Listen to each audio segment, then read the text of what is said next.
Does your website hurt you more than it helps you? Stick around, we're going to talk through it.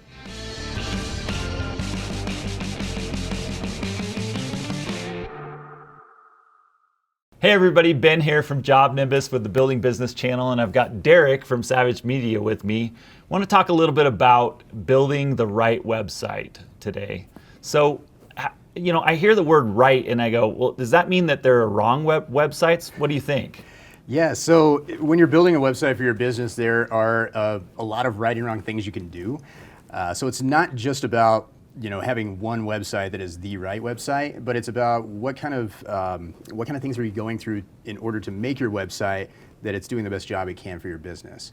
So a lot of things that I see, for instance, are people trying to put way too many things on their website as far as the services they provide or the things that they do. Okay, what do you mean by that? You're going in, you got a whole homepage, and then you're saying there's too many things on the homepage? Like too many links? Yeah, so one of the, not just too many links, but maybe too many descriptions about some of the services that are offered, or a lack of focus, just a general lack of focus on what the core value proposition that company has, or the core offering that company has. So for instance, if I am a company that does primarily roofing, but I also want to make sure people know that I do siding and I do gutters and I do all of these other things, as a business owner, I might want to put those things on my website to make sure that everybody knows that this is what I do. But what ends up happening is the focus on roofing ends up being lessened because you're having that compete with all this other messaging that you're putting out there. So one of the things foundationally that a company can do is really focus in on what their core offering is, and then later on, maybe on other pages or once they start talking to their customer even, start to mention some of these other less important things that they do. Not that they're not important, but some of these things that aren't their core offering, and start putting those out there as well. So having a website that's very specific to the types of keywords or things that customers are searching you for, and that are very specific to what your core business is. You may do a lot of things, but focus on core. So it's don't try to be everything to everybody. Exactly, exactly that. Yeah. So if you can make sure that the people that you're speaking to and the offering that you're putting out there for them really speaks to the center of your business, that's really the best place to start with as far as the just the general framework of a website. And then as far as like the technical aspects of making a website and the design of the website, all those things can come afterwards, but having the right idea about your website, I think, is a really important place to start. I think a lot of people, either they knew somebody that was running a media company, or they had a friend that was a web designer and they didn't have any in-house skills and they just got somebody to set it up, or they went on one of these like template sites like Wix or something and just pulled it together. If you're in that state right now, your website's like 1/10 optimized, you don't really, just got something up, at least you got something there. What's the most important thing you could do to make it more the right website? Yeah, so one thing I want to stress is I wouldn't discourage people from starting with something like Wix or Squarespace if they don't have a website already. It's great. Start with something, right? Yeah. But to your point, in order to get the most out of those things, really start looking at what is this website actually saying about my business? What is this website actually doing functionally for my business? Does it tie into some of the other things that I'm doing? If I'm running advertising that's driving people to my website, what are they going to see when they get there, right? I feel like so many companies focus on bringing people into their world that sometimes what people see once they get there is kind of an afterthought. So just having a website usually isn't good enough. If you have a website that you want to optimize, make sure that right front and center you have a way for customers to understand, one, what you do, and two, have a way to engage with you immediately. So the way that, for instance, when we're working with companies from Savage Media, not to plug us too much, but one of the things that we recommend doing is... But you guys are experts at this. Well, that's one of the things that we do is we help companies optimize their websites and make sure that they're getting the right messaging in front of the right people. One of the more powerful ways to do that, and it's not something that everybody needs to just right out of the gate do, is to have a good explanation via a brand video, on the top of your website to say, hey, here's who we work with, here's what we believe, here's what we can do for you. And then if you want to engage with us, click this button, fill out our form, and we'll be in touch with you. Or tell us, about your specific project or your specific need, and we'll be in touch with you. That, on the baseline level, is one of the most effective things that you can do with your website to make sure that it's working for you. That's awesome. Having a video and then having that really clear, sort of some industry lingo, call to action, telling people what you want them to do on whatever content that they're looking at, right? Exactly. And not just at the top of the page, but as you continue down the web page, have a few of those reminders. It's like, hey, here's another aspect of our business or another thing that we do or another reason why you may want to work with us. Oh, and by the way, here's that button again to remind you that you can click here and fill out our form, or have somebody call you and talk about your specific project or your specific need.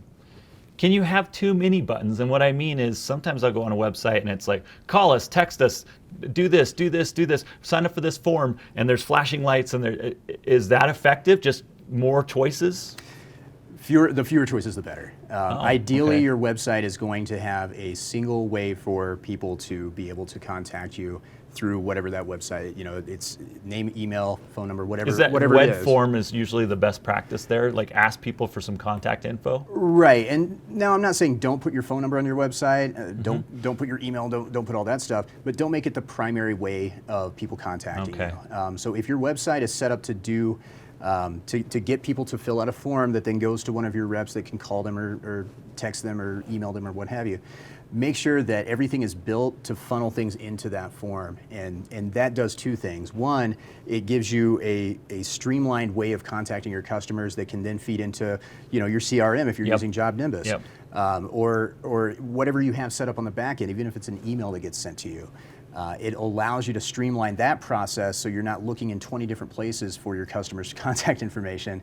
And then the second thing that does for you is it allows you to really focus your marketing efforts on one thing and to show attribution to that website. So if your website has a form, and when I say attribution, that might come across as an industry lingo, but it's being able to make sure that if your website's working, right? If people are calling you or knowing where they came from. Yeah, knowing where they came from. Knowing, is my website effective?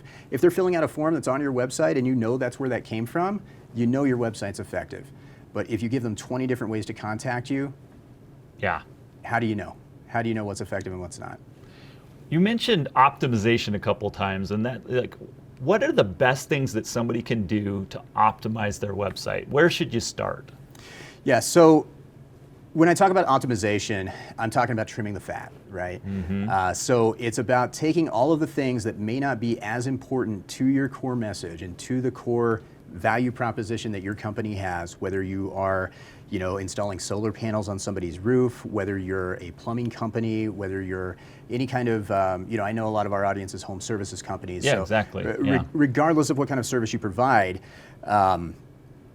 if it's not specific to that service, think about maybe removing it or putting it on a secondary page, or making it less important. The last thing that we want to do when we're creating a website is sending too many simultaneous messages at someone all at once and confusing them. To paraphrase one of the marketing, one of the authors in the space that's released a ton of books, if you confuse, you lose. So that's really the idea. You want to make sure that you're bringing clarity to your customers, making sure they know exactly what you offer and why you're different and or better than some of your competitors. You want to make sure that one of the things with the video that I was talking about putting at the top of your page, that's your opportunity to tell your own unique story.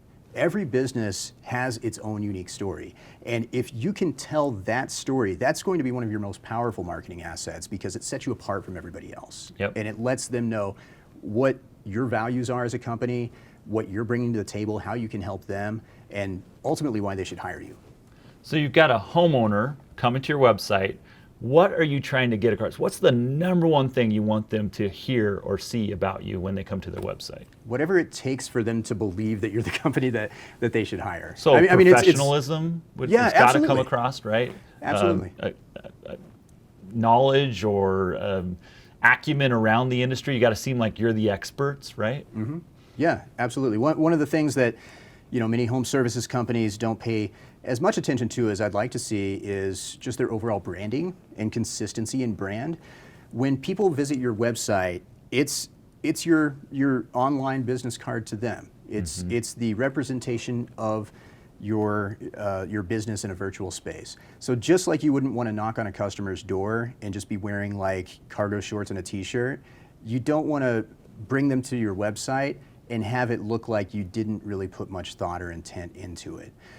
So one of the things that we definitely recommend companies do is when they're building a website, maybe take some time and find someone that they can partner with, even if they don't have anybody. Most home services companies don't have somebody internally that does graphic design. Right. I wish we all did. No, right? It's very uncommon. But there are places you can go to online to find good graphic designers to partner with that would be happy to make you not just a logo, but a brand guidelines that determines, here are the colors that we use as a brand, here are the fonts that we use as a brand, here's the way those fonts should be used and the colors should be used and the logo should be used on different backgrounds, and define all of that starting off just visually so that as you move forward as a brand, everything looks clean and professional and consistent. And if you can do that, it's going to make such a better impression on your customers than just having a logo done and slapping that on everything with whatever color scheme comes with your website template. Yep. So those are some things to really give some consideration to when it comes to putting your best foot forward for the customers that are coming to your website, because they're there for a reason. It may be because they saw an ad that you ran. It may be because somebody recommended you and they typed in your website and they went there. Give them a great first impression. Cool. All right. So let's just kind of think through this. If you're going to try to level up your website and build the right website, first step is get your content much more focused. Get it just to what you really do so it's very clear to the person coming in. Second step is up your brand game. Make sure that the colors, the fonts, the logos, everything is very consistent and looks professional. And then the third thing, that video idea is a really great idea. Have a brand video that kind of tells people who you are, and then finally make sure there's a clear call to action at the end that's very specific and that there's not too many different options. Keep it really, really focused. Exactly that. So stay focused, stay simple, and stay professional. And I think if you do those things, your website's really going to get you in the right direction. You can always expand it later. That's great. Thanks, Derek. So we'd love to hear in the comments below ways that you guys, in fact, I'd love to see some ideas for ways that you have improved your website, whether that be a comment around, we were able to change from having just our phone number showing to having a really good web form and we got a higher conversion rate, or we were able to punch up our brand, maybe a vendor that you really like to work with that's helped you with your website. Let's hear the comments below. Thanks a bunch.